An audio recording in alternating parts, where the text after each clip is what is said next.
बिस्मिल्लाहिर्रहमानिर्रहीम। अक्सर दोस्त अहबाब ये पूछते हैं कि हमने बयाना दिया हुआ है 5 लाख 10 लाख रुपया, बाकी की पेमेंट भी तैयार है, लेकिन अब वो बंदा जो है वो उस जगह को आगे सेल कर रहा है या आगे उसने स्टाम्प कर दिया है, तो हम क्या करें। और बाज़ दफ़ा लोग ये कहते हैं कि सारे पैसे ले लिए हैं लेकिन अब वो रजिस्ट्री नहीं करके दे रहा, तो अब क्या करें। देखिए, बात ये है कि इसके लिए दो तरीक़ाकार जो है वो आपने इख्तियार करने हैं। और यहाँ पर दोस्त ये भी पूछते हैं कि क्या उस शख्स को कोई सज़ा हो सकती है जो पैसे ले लिए हैं और अब हमें ज़लील ख्वार कर रहा है, हमें तंग कर रहा है और हमें रजिस्ट्री करके नहीं दे रहा है।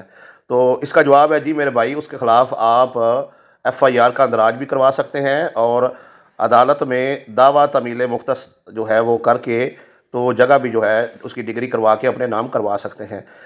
अच्छा, अब तफसील से इसका जवाब देता हूँ। देखिए, दावा तमील मुख्तस जो है वो कब किया जाएगा, जब आपने कोई एग्रीमेंट किया हो और उस पर कोई फ़रीक अमल ना कर रहा हो, तो उसके लिए दावा तमील मुख्तस जो है वो किया जा सकता है और अदालत से डिग्री करवा के अपने नाम जगह करवाई जा सकती है। और अगर वो बंदा जो है वो आपके नाम जो है वो जगह नहीं कर रहा, तो अब आप क्या कर सकते हैं उसके ख़िलाफ़। पहले हम FIR पे बात कर लेते हैं। आप उसके ख़िलाफ़ जो है दफ़ा 420, 468 और 471 के तहत जो है FIR का अंदराज करवा सकते हैं। अब 420 क्या है? 420 ये है फ़रेब से माल किसी शख्स से ले लेना या किसी और शख्स के हवाले कर देना। यानी आपने उसे पैसे दिए हैं, तो उसने आपसे फ़रेब से पैसे लिए ना, इसलिए अब आपको जगह आपके नाम जो है वो नहीं कर रहा। इसके अलावा 468 जो है वो धोखाधड़ी के ज़िम्मे में आता है, ये भी वो यानी फ़्रॉड कर रहा है आपके साथ। और 471 जो है वो भी बड़ी अहम दफ़ा है। ये कब लगती है? जब जाली दस्तावेज़ को सही दस्तावेज़ के साथ जो है वो इस्तेमाल किया जाए। यानी पहले जो है उसने आपके साथ स्टाम्प किया हुआ है, तो अब एक और जाली दस्तावेज़ जो है, जाली स्टाम्प वो करके दे रहा है। याद रखें कि जब किसी के साथ पहले मुआहदा होता है तो वही मुआहदा ठीक होता है, उसके बाद अगर किसी के साथ मुआहदा किया जाता है तो वो जो है वो जाली तस्वर किया जाएगा। यानी एक प्लाट पहले सेल कर दिया है, उसका बयाना ले लिया है, ये सारे पैसे ले लिए हैं, फिर से उसी का जो है वो किसी और के साथ उसी प्लाट का मुआहदा करना और स्टाम्प करना या पैसे लेना, ये फ़्रॉड के ज़िम्मे में आता है। पहले शख्स के साथ भी फ़्रॉड हो रहा है और दूसरा भी जो है उसके साथ भी ज़ाहिर बात है फ़्रॉड हो रहा है। तो ये दोनों फ़्रॉड वो शख्स कर रहा है जो बंदा असल मालिक है, जो रकबा जो है वो सेल कर रहा है। अब दफ़ा 420 में पुलिस जो है वो बग़ैर वारंट के जो है वो गिरफ़्तार कर सकती है और ये जो है काबिल ज़मानत है काबिल ज़मानत दफ़ा है। और अगर अदालत इजाज़त दे और मुकदमा जो है वो ज़ेर इल्तवा हो, तो इसमें राज़ीनामा भी जो है वो हो सकता है और इसमें सज़ा जो है 7 साल कैद और जुर्माना दोनों सज़ाएँ जो हैं वो हो सकती हैं। इसका जो अख्तियार समाअत है वो सेशन कोर्ट को या मजिस्ट्रेट दर्जा अव्वल को के पास है।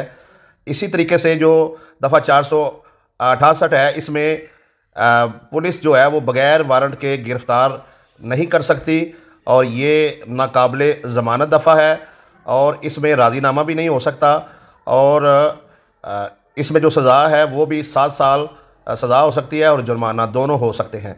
और इसका अख्तियार समाअत भी जो है वो सेशन कोर्ट या मजिस्ट्रेट दर्जा अव्वल के पास है। आगे आ जाती है दफ़ा 471।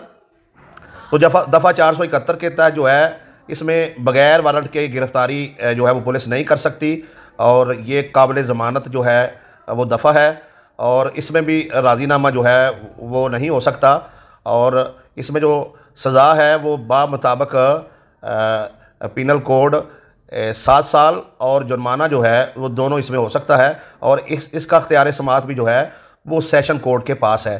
तो ये 3 दफ़ात हैं, इनके तहत जो है जो बंदा आपके साथ फ़्रॉड करता है उसके ख़िलाफ़ आप FIR अंदराज करवा सकते हैं। फिर से सुन लें, दफ़ा 420, दफ़ा 468 और दफ़ा 471 के तहत। और अदालत से डिग्री करवा कर आप अपनी जगह भी अपने नाम जो है वो करवा सकते हैं। जो लोग आपसे फ़्रॉड करते हैं उनके ख़िलाफ़ FIR का अंदराज ज़रूर करवाएं, उनके ख़िलाफ़ कानूनी चाराजोई जो है वो ज़रूर करें। इसके लिए ये है कि अगर आपको पहले जो है वो रजिस्ट्री करके दी हुई है और उसी जगह का दूदरबा लिख के वो बंदा दोबारा रजिस्ट्री करके देता है, तो आप जो है वो तहसीलदार से पहले रिपोर्ट लेंगे और तहसीलदार तस्दीक करेगा कि वाकई ये रजिस्ट्री जो है वो पहले हुई है।